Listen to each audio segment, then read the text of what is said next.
Hello CPC community, Pastor Kyle here with an important next chapter update. First, thank you for praying. We have received final approval from the Historic Landmark Commission on our exterior design.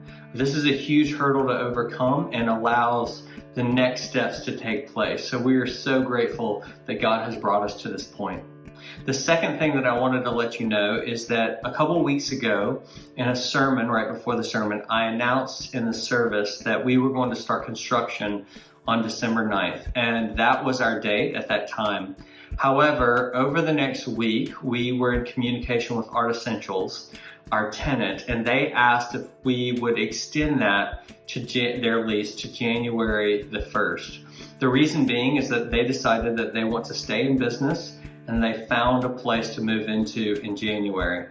And so we have decided to extend their lease through the month of December. And one of the reasons is because not only do we want to be good neighbors to them, we also consulted with our contractor and they said that this would not affect the final timeline. And so while it would be easier for them as they ease into construction for them to have the doors open during December, it wasn't really going to affect when the project is going to be completed. And so because of that, we decided, let's be good neighbors to Art Essentials.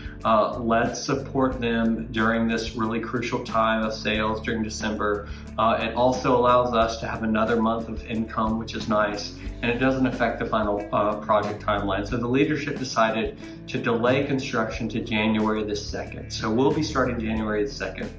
These are exciting times. God is doing a lot in our midst. If you've been coming, you have seen last week before the service, we had college donuts and there were 25 or so college students that were there before the service. At the same time, we had a Sunday school Christian education class that was going on, and there were over 25 adults in that class. There are things going on after the service. And so God is at work in our midst, and we can already see ways in which the expanded building will be utilized for more and more ministries and kingdom purposes. So thank you for your generosity. Thank you for giving. Continue to give and fulfill your commitments to this project because God is at work in our midst, and I want you to continue to be part of it.